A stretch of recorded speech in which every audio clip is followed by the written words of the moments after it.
Good evening everyone. तो कल की क्लास में हमने पढ़ा था ideal and non ideal solution के बारे में। आज हम पढ़ने वाले हैं कोलिगेटिव प्रॉपर्टीज के बारे में। सॉल्यूशन की कोलिगेटिव प्रॉपर्टीज क्या होती हैं, ठीक है। तो कोलिगेटिव प्रॉपर्टीज क्या होती हैं? किसी भी आइडियल सॉल्यूशन की वो प्रॉपर्टी जो केवल उसमें सोल्यूट पार्टिकल कितने प्रेजेंट है, कितने नंबर ऑफ मोल्स प्रेजेंट है, उस पे डिपेंड करती है, नेचर पे डिपेंड नहीं करती, ठीक है। एग्जाम्पल जैसे हमने ले लिया, ये कोई भी सोलवेंट है, इसके अंदर मिक्स किया कोई भी सोल्यूट, सोल्यूट कैसा? नॉन वोलेटाइल सोल्यूट, ठीक है। इन दोनों को मिक्स होने के बाद में क्या बन गया? एक सॉल्यूशन बन गया। तो देखो कोलिगेटिव प्रॉपर्टीज क्या होती हैं? वो प्रॉपर्टीज जो डिपेंड करेंगी कि सॉल्यूशन के अंदर या प्योर सॉल्वेंट के अंदर सोल्यूट के नंबर ऑफ पार्टिकल्स कितने हैं, ठीक है। जैसे कि एग्जांपल हमने वाटर ले लिया, वाटर के अंदर हमने ऐड कर दिया, मान लो शुगर ऐड कर दिया, ठीक है। एक जगह हमने ऐड कर दिया वाटर के अंदर जैसे NaCl ऐड कर दिया, ठीक है। अब सीधी सी बात है, प्योर सॉल्वेंट के अंदर जब हमने कोई सोल्यूट डाल दिया तो उसकी कुछ प्रॉपर्टी जैसे बॉइलिंग पॉइंट, फ्रीजिंग पॉइंट ये चेंज होंगी, ठीक है। तो जो प्रॉपर्टी चेंज होंगी वो किस पे डिपेंड करेंगी? केवल जो यहाँ पे number of moles of solute particle हैं उन पे, इस पे डिपेंड नहीं करेगी कि नेचर क्या है, शुगर है या फिर NaCl यानी कि कोवलेंट सॉलिड हमने डाला है या फिर आयनिक सॉलिड हमने डाला है, ठीक है। यानी कि अगर इसके नंबर ऑफ मोल्स मान लो 0.1 मोल है, इसके भी 0.1 मोल है, तो यहाँ पे जो बॉइलिंग पॉइंट में चेंज आएगा वो दोनों में सिमिलर होगा, ठीक है। तो कोलिगेटिव प्रॉपर्टीज क्या होगी? किसी भी सॉल्यूशन की वो प्रॉपर्टी जो कि सॉल्वेंट में नंबर ऑफ पार्टिकल्स कितने हैं उस पे डिपेंड करती हैं, सॉल्यूट के नेचर पे डिपेंड नहीं करती, उनको हम क्या बोलते हैं? कोलिगेटिव प्रॉपर्टीज, ठीक है। तो क्या हो गया ये? The properties of ideal solution which depends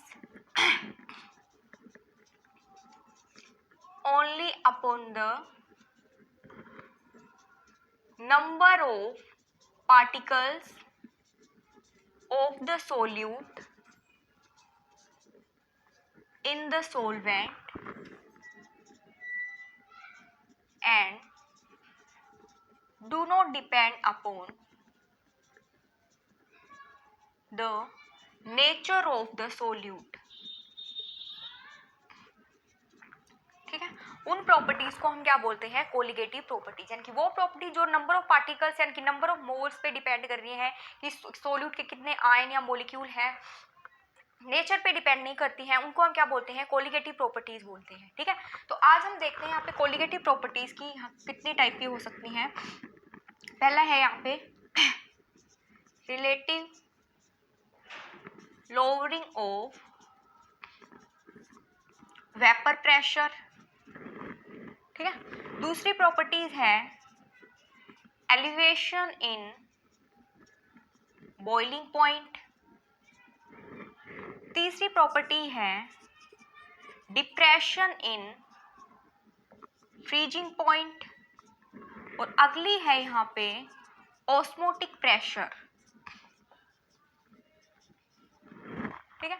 तो यहाँ पे 4 कोलिगेटिव प्रॉपर्टीज मैंने लिखी हैं, relative lowering of vapour pressure, elevation in boiling point and depression in freezing point and osmotic pressure, ठीक है। तो एक एक करके हम इनके बारे में पढ़ रहे हैं। सबसे पहले हम देख रहे हैं relative lowering of vapour pressure.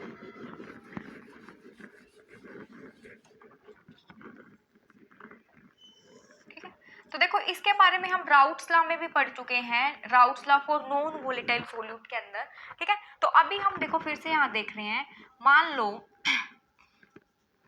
कोई भी प्योर सॉल्वेंट है, ठीक है, उसका वेपर प्रेशर क्या है? P नोट से हम दिखा रहे हैं प्योर सॉल्वेंट का वेपर प्रेशर, ठीक है।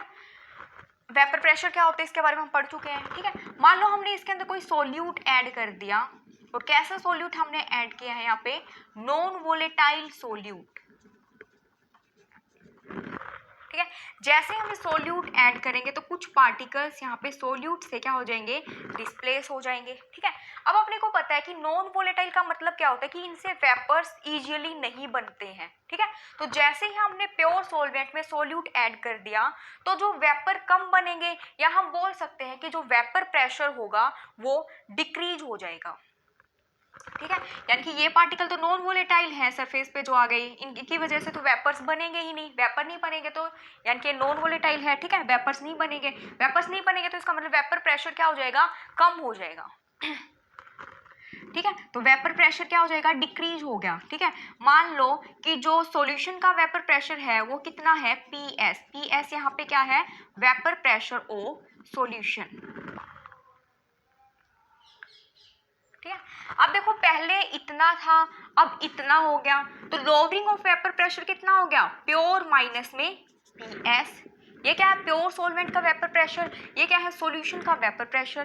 ठीक है, ये क्या हो गया, लोअरिंग ऑफ वेपर प्रेशर। ठीक है, अगर हमें रिलेटिव देखना है तो इसको हम डिवाइड कर देंगे किससे, प्योर से। ठीक है, तो ये क्या आ गया, relative lowering of vapour pressure. ठीक है, और राउट्स लॉ के अकॉर्डिंग हमने देखा था कि relative lowering of vapour pressure किसके इक्वल होता है, मोल फ्रैक्शन ऑफ सोल्यूट, यानी कि N2 divided by N1 plus N2, हमने देखा था। ठीक है, अब देखो अगर मान लो कि सोल्यूट पार्टिकल है वो सॉल्वेंट के अंदर बिल्कुल कम अमाउंट में प्रेजेंट है, तो क्या हम सॉल्वेंट के कंपैरिजन में इन सोल्यूट को हम नेग्लेक्ट कर सकते हैं। ठीक है, पहले तो देखो यहाँ पे N2 क्या है और N1 क्या है। N1 यहाँ पे क्या है, number of moles of solvent. ठीक है, और N2 यहाँ पे क्या है, number of moles of solute. ठीक है, तो अब देखो मान लो कि N2 की जो अमाउंट काफी कम है सॉल्वेंट में, सॉल्वेंट के कंपैरिजन में, तो क्या हम N2 को इसके कंपैरिजन में नेग्लेक्ट कर सकते हैं। मान लो ये 1000 है तो पॉइंट कुछ है, तो ऐड करेंगे तो थोड़ा सा ही फर्क पड़ेगा, इसको नेग्लेक्ट कर सकते हैं। यहाँ से क्या आ गया, P nought minus P S divided by P nought equal to N2 by N1। N2 यहाँ पे क्या है, number of moles of solute, और अपने को पता है कि नंबर ऑफ मोल्स किसके इक्वल होते हैं, given mass divided by molar mass. ठीक है, मान लो कि जो सोल्यूट है उसका मास कितना है, W2 ग्राम है, सॉल्वेंट का मास कितना है, गिवन W1 है। ठीक है, सोल्यूट का मोलर मास कितना है, मोलिकुलर वेट मान लो कितना है, M2 है, और सॉल्वेंट का मोलिकुलर वेट कितना है, M1 है। ठीक है, तो यहाँ से क्या हो जाएगा, number of moles of solute किसके इक्वल हो जाएंगे, गिवन मास ऑफ सोल्यूट कितना है, W2 है, डिवाइडेड बाई मोलर मास इसका क्या हो जाएगा, M2 डिवाइडेड बाई क्या है, N1 number of moles of solvent, ये क्या हो जाएगा, W1 डिवाइडेड बाई M1। ठीक है, यह किसके इक्वल हो जाएगा, P nought minus P S divided by P nought equal to W2 by M2 M1 और ये W1। ठीक है, तो ये आ गया relative lowering in vapour pressure, और जो सोल्यूट है उसके मोलिकुलर वेट और जो गिवन वेट है उसमें रिलेशनशिप। ठीक है, तो सीधा अपने से पूछ सकते हैं लोअरिंग इन वेपर प्रेशर क्या होता है, इससे रिलेटेड न्यूमेरिकल्स पूछे जाते हैं, तो ये वाला फॉर्मूला अपने को ध्यान में होना चाहिए। ठीक है, तो यहाँ पे लोअरिंग ऑफ वेपर प्रेशर कैसे हुआ है वो हमने देख लिया है, वो किसके इक्वल होता है ये हमने यहाँ से देख लिया है, ये इसमें नंबर ऑफ मोल्स कितने हैं सब कुछ दे रखा है यहाँ पे। इससे रिलेटेड न्यूमेरिकल पूछे जा सकते हैं, कोई भी टर्म ये इनमें से दे देगा और एक कोई भी अपने से निकलवा लेगा। ठीक है, तो इस तरह से पहली कोलिगेटिव प्रॉपर्टी हमने पढ़ ली है, relative lowering of vapour pressure. ठीक है, अगली प्रॉपर्टी यहाँ पे क्या है, elevation of boiling point.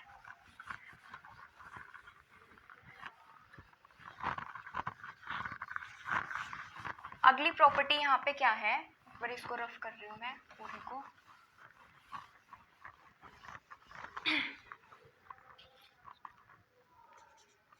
Elevation in boiling point.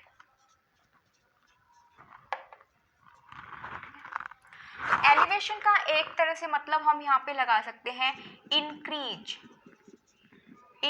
In boiling point. ठीक है, तो वही देखो अभी थोड़ी देर पहले हमने एग्जांपल लिया था, ये प्योर सॉल्वेंट है, इसके अंदर जैसे ही हम सोल्यूट ऐड करेंगे तो क्या हो जाएगा, सॉल्यूशन बनेगा, और उस सॉल्यूशन का जो वेपर प्रेशर होगा वो क्या होगा, कम होगा। वेपर प्रेशर क्या होगा, इसके कंपैरिजन में कम होगा। वेपर प्रेशर अगर सॉल्यूशन का कम होगा तो कल ही हमने देखा था, सबसे पहले तो हमें पता होना चाहिए कि बॉइलिंग पॉइंट क्या होता है। ठीक है, तो बॉइलिंग पॉइंट देखो क्या होता है, it is the temperature at which vapor pressure of the liquid become equal to the atmospheric pressure।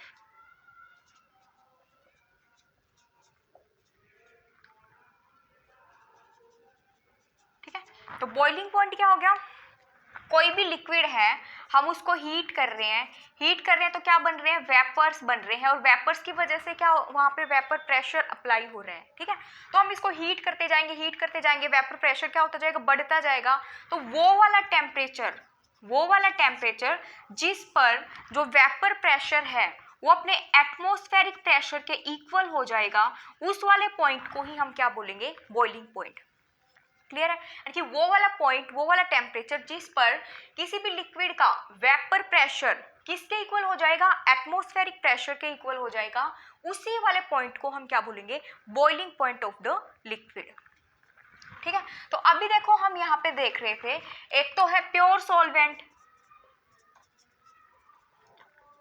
ठीक है, इसके अंदर हमने सोल्यूट ऐड कर दिया, कौन सा, नॉन वोलेटाइल सोल्यूट हमने मान लो ऐड कर लिया, इससे हमें क्या मिला, सोल्यूट और सोल्वेंट दो कंपोनेंट से सॉल्यूशन मिला। ठीक है, तो अब देखो पहले तो यहाँ पे क्या था, सोल्वेंट था, प्योर सोल्वेंट था, तो यहाँ पे क्या था, वोलेटाइल था, वेपर्स यहाँ पे बन रहे थे। ठीक है, लेकिन जैसे हमने सोल्यूट ऐड किया तो कुछ पार्टिकल्स को नॉन वोलेटाइल सोल्यूट ने क्या कर दिया, ऐड कर दिया, डिस्प्लेस कर दिया, जिस वजह से वेपर्स नहीं बन पा रहे हैं, ये वेपराइज नहीं हो पा रहे हैं, और केवल सॉल्वेंट यहाँ से क्या हो रहे हैं, वेपराइज हो रहे हैं। ठीक है, तो इस केस में क्या हो जाएगा, वेपर प्रेशर डिक्रीज हो जाएगा। ठीक है, अब देखो वेपर प्रेशर अगर डिक्रीज हो जाएगा तो उस वेपर प्रेशर को एटमॉस्फेरिक प्रेशर तक लाने के लिए हमें ज़्यादा उसको हीट करना पड़ेगा, या हम बोल सकते हैं कि जो बॉइलिंग पॉइंट है लिक्विड का या सॉल्यूशन का, वो क्या हो रहा है, एक तरह से इंक्रीज हो रहा है। ठीक है, यानी कि सीधी सी बात ये है कि वेपर प्रेशर और बॉइलिंग पॉइंट एक दूसरे के क्या होते हैं, इन्वर्सली प्रोपोर्शनल होते हैं। अगर वेपर प्रेशर कम है तो बॉइलिंग पॉइंट क्या होगा, ज़्यादा होगा, अगर ये ज़्यादा है तो बॉइलिंग पॉइंट क्या होगा, कम होगा।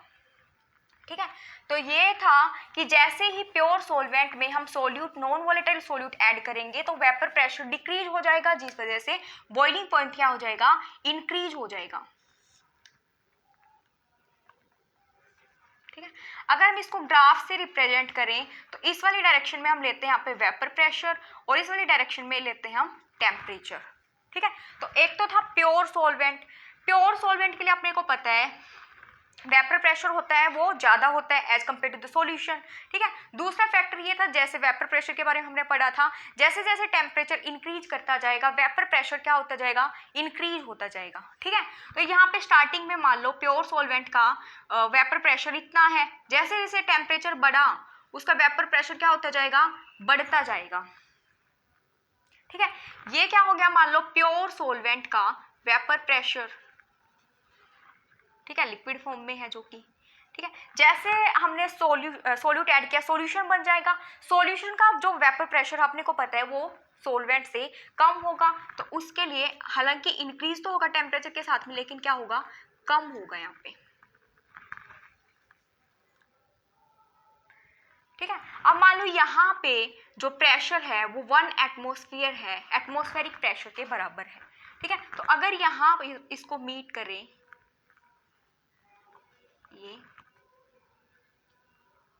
और इसके लिए हो गया ये है सॉल्यूशन के लिए ग्राफ। ठीक है, तो देखो जो प्योर सॉल्वेंट है उसके लिए इस वाले पॉइंट पे जो वेपर प्रेशर है वो एटमॉस्फेरिक प्रेशर के बराबर हो रहा है। और इस वाले पॉइंट पे टेम्परेचर कितना है प्योर सॉल्वेंट का, मान लो T nought B, pure solvent का बॉइलिंग पॉइंट है टी नोड बी। ठीक है, सॉल्यूशन का इस वाले पॉइंट पे जो वेपर प्रेशर है वो एटमॉस्फेरिक प्रेशर के बराबर हो रहा है और इस वाले पॉइंट पे टेम्परेचर मान लो कितना है टी बी।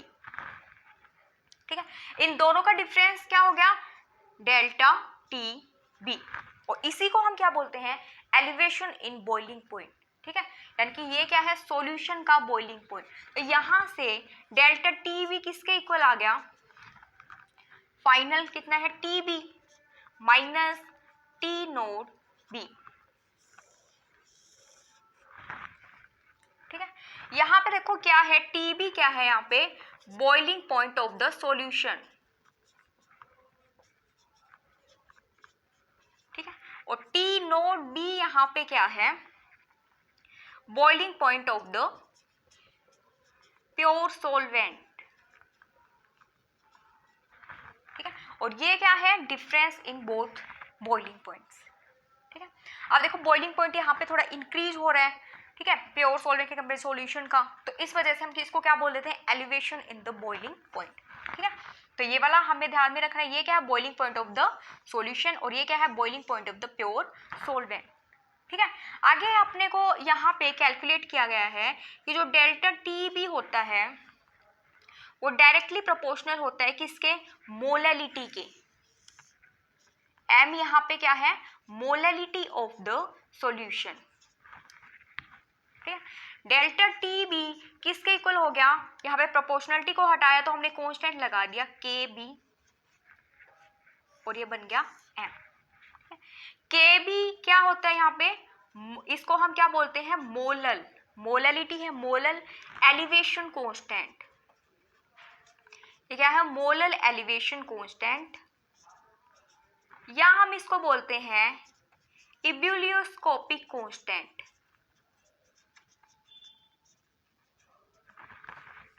ठीक है, अगर इसकी यूनिट की बात की जाए के बी की यूनिट की बात की जाए तो यूनिट देखो कैसे निकालेंगे, के बी की यूनिट की बात करनी, के बी को एक साइड में रखेंगे, ये टेम्परेचर है डिवाइडेड बाई उस साइड में जाके एम उस साइड डिवाइड में हो जाएगा। टेम्परेचर की यूनिट क्या होती है केल्विन होती है। ठीक है, मोलैलिटी क्या होती है, मोलैलिटी अपने को number of moles of solute यानी कि मोल divided by mass of the solvent यानी कि मोल पर किलोग्राम। तो यहां से क्या हो गया इसकी यूनिट क्या बन गई केल्विन किलोग्राम पर मोल। ठीक है, इब्यूलियोस्कोपिक कांस्टेंट की यूनिट कई बार पूछी जाती है केल्विन किलोग्राम पर मोल।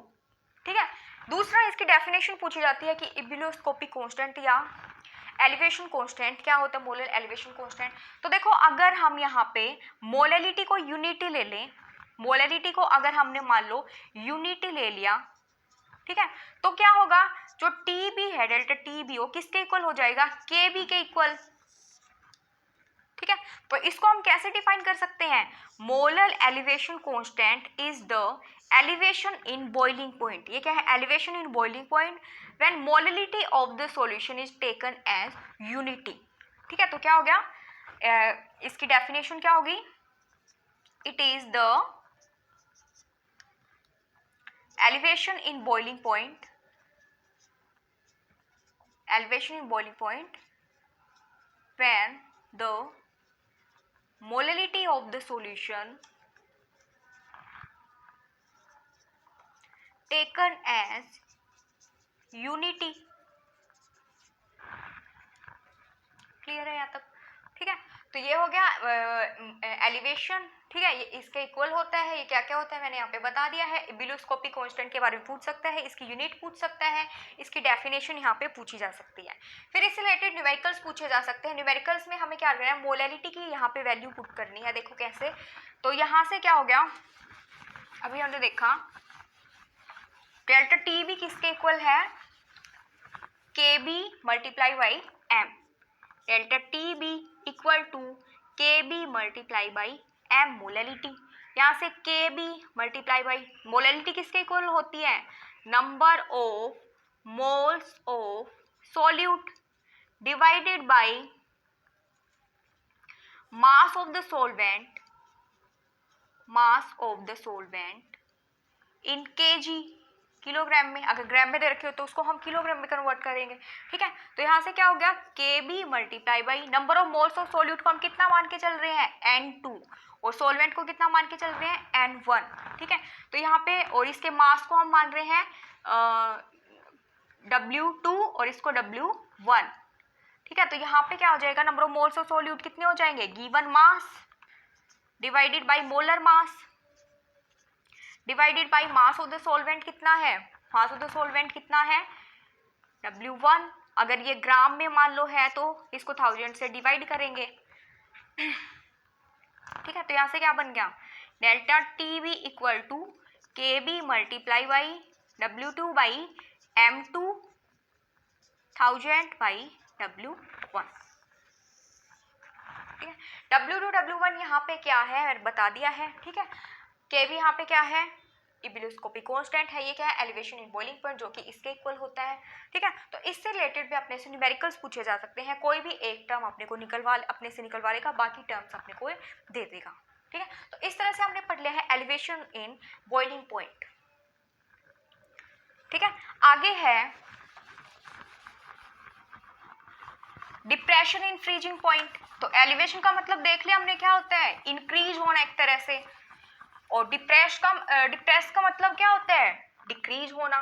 तो अगली कोलिगेटिव प्रॉपर्टीज यहाँ पे क्या है, डिप्रेशन इन फ्रीजिंग पॉइंट,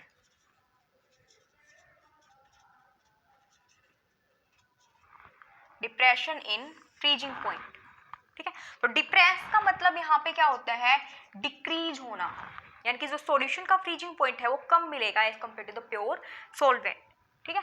तो इसमें देखो क्या होता है, यहाँ पे सबसे पहले तो हमें देखना है कि फ्रीजिंग पॉइंट होता क्या है।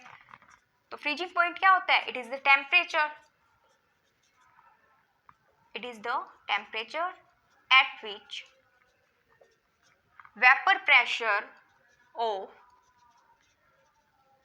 टू स्टेट्स या vapour states of solid state and liquid state become equal of the same substance, ठीक है। कोई भी सब्सटेंस है, जैसे वाटर है, तो ठीक है, वाटर आइस में कन्वर्ट होके फ्रीज हो जाएगा, ठीक है। तो मतलब फ्रीजिंग पॉइंट का मतलब क्या हो गया, वो टेम्परेचर जिस पर किन्हीं दो, जैसे सॉलिड और लिक्विड स्टेट जो होती हैं, उनका वेपर प्रेशर क्या हो जाता है, इक्वल हो जाता है, उसी पॉइंट को हम क्या बोलते हैं, फ्रीजिंग पॉइंट बोलते हैं, ठीक है।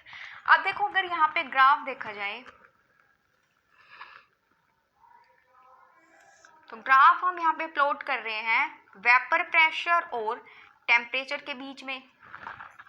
तो देखो एक तो है यहाँ पे प्योर सॉल्वेंट, सॉलिडिफाई होने के बाद में, एक है लिक्विड है प्योर सॉल्वेंट, ठीक है। अगला सॉल्यूशन, यहाँ पे तीन तरह के ग्राफ में प्लॉट करने हैं, ठीक है। तो पहली बात तो ये है कि जो सॉलिड है, सॉलिड का जो ग्राफ होगा, जो वेपर प्रेशर होगा अपने को पता है बहुत कम होता है, टेम्परेचर के साथ में हालांकि थोड़ा थोड़ा इंक्रीज होगा, तो ग्राफ तो ऐसे ही बनेगा।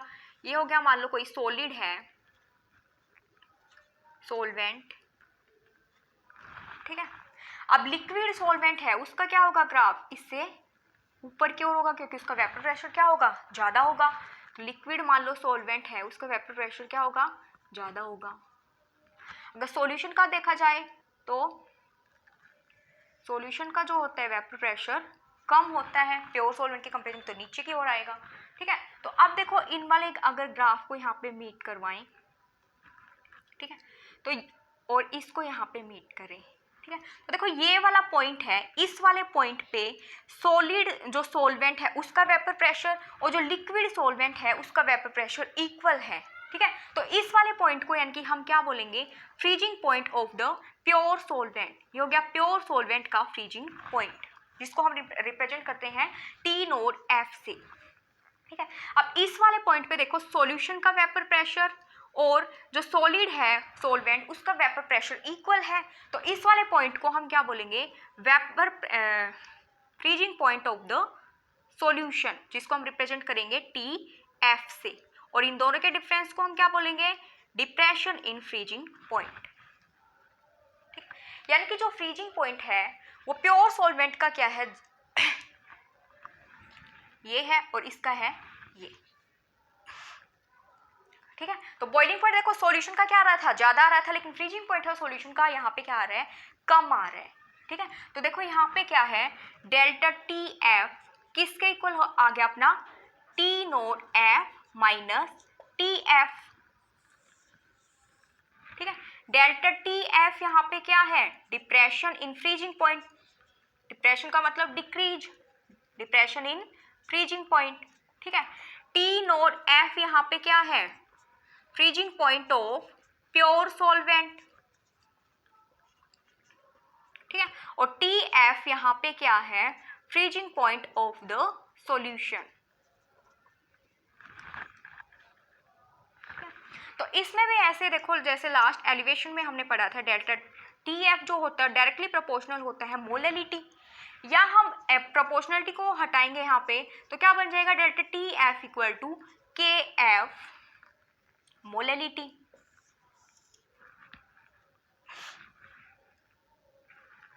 ठीक है।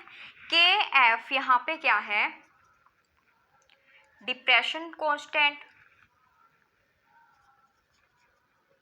डिप्रेशन कांस्टेंट, या फिर हम इसको बोलते हैं क्रायोस्कोपिक कांस्टेंट, क्रायोस्कोपिक कांस्टेंट। इसकी यूनिट क्या होगी, वही सेम, T बाई एम क्या होगी, केल्विन किलोग्राम पर मोल। इसको हम डिफाइन कैसे करेंगे, जब मोलैलिटी को हम क्या लेंगे, यूनिटी लेंगे। If molality is taken as unity then delta T F become equal to K F, और इसको हम डिफाइन कैसे करेंगे, ये क्या होता है, cryoscopic constant, it is the depression in freezing point when molality of the solution is taken as unity, ठीक है। तो डिप्रेशन इसकी डिफाइन कैसे कर देंगे, it is the depression in freezing point, depression in freezing point when molality of the solution is taken as unity, clear है, ठीक है। ऐसे ही हमने यहाँ पे देखा है क्या किया है कि N1 क्या है, मोल्स ऑफ सोलवेंट है, इसका मोलर मास कितना है, मान लो M1 है, इसका वेट कितना है, मान लो W1 है, ग्राम के अंदर हमने लिया है।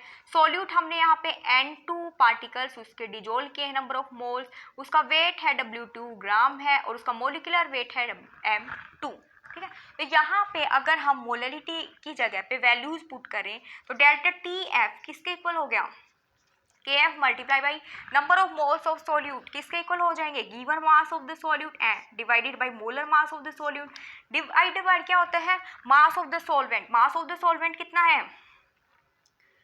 मास ऑफ द सॉल्वेंट कितना है, W1 ग्राम में है वो, तो उसको हम 1000 से क्या कर देंगे, 1000 से क्या कर देंगे, डिवाइड कर देंगे, और यहाँ से डेल्टा टी एफ किसके इक्वल आ गया, delta T F equal to K F multiply by W2 by M2 multiply by 1000 divided by W1। तो यहाँ पे भी क्या पूछ सकता है, अपने सोल्यूट का जैसे मोलिकुलर वेट निकलवा सकते हैं, सोलवेंट का निकलवा सकते हैं, तो कोई भी एक टर्म अपने से यहाँ से निकलवाई जा सकती है। इनसे रिलेटेड भी यहाँ पे क्या पूछे जाते हैं, न्यूमेरिकल्स ही पूछे जाते हैं, क्लियर है। तो फ्रीजिंग पॉइंट के बारे में हमने क्या देखा कि वो वाला टेम्परेचर जिस पर किन्हीं लिक्विड स्टेट और सॉलिड स्टेट का जो वेपर प्रेशर है इक्वल हो जाए, उस वाले पॉइंट को हम क्या बोलते हैं, freezing point of the solution, या ठीक है। अगला हमने यहाँ पे देखा है कि ग्राफ हमने प्लॉट किया है, ये सॉलिड है, लिक्विड दो स्टेट्स यहाँ पे बन रही है, जैसे आइस एंड वाटर हो गया। तो सॉलिड जो है उसका वेपर प्रेशर कम होगा तो उसके लिए ये वाला ग्राफ आएगा, लेकिन टेम्परेचर के साथ में तो क्या होगा, बढ़ेगा ही। ऐसे लिक्विड का क्या होगा, थोड़ा ज्यादा होगा तो ये वाला ग्राफ, और ये सॉल्यूशन का तो कम होगा इन दोनों से, तो इसका नीचे वाला हो गया। तो इस वाले पॉइंट पे इनका फ्रीजिंग पॉइंट इक्वल हो रहा है, इसको हम बोलते हैं प्योर सॉल्वेंट का फ्रीजिंग पॉइंट, और इसको हम बोल रहे हैं प्योर सॉल्यूशन का फ्रीजिंग पॉइंट। इन दोनों का डिफरेंस ही क्या कहलाता है, डिप्रेशन और फ्रीजिंग पॉइंट। और डिप्रेशन और फ्रीजिंग पॉइंट इसके इक्वल आ गया, इक्वल ये मोलरिटी के डायरेक्टली प्रोपोर्शनल होता है। फिर यहाँ से हम देखेंगे प्रोपोर्शनलिटी को हटाने के लिए आपने यहाँ पे क्रायोस्कोपिक कांस्टेंट लगा दिया। क्रायोस्कोपिक कांस्टेंट की जो यूनिट होती है वो पूछी जा सकती है, या फिर इसकी डेफिनेशन पूछी जा सकती है, इसको डिफाइन करो। अगला इससे रिलेटेड न्यूमेरिकल्स पूछे जा सकते हैं, कोई ये बाकी टर्म आपने को दे देगा, कोई भी एक टर्म अपने से निकलवा लेगा। ठीक है, तो हमने 3 कोलिगेटिव प्रॉपर्टीज आज पढ़ ली है। एक कोलिगेटिव प्रॉपर्टी बची है ऑस्मोटिक प्रेशर, जो कि काफ़ी इंपॉर्टेंट है, वो हम करेंगे कल वाले लेक्चर में। ठीक है, थैंक यू।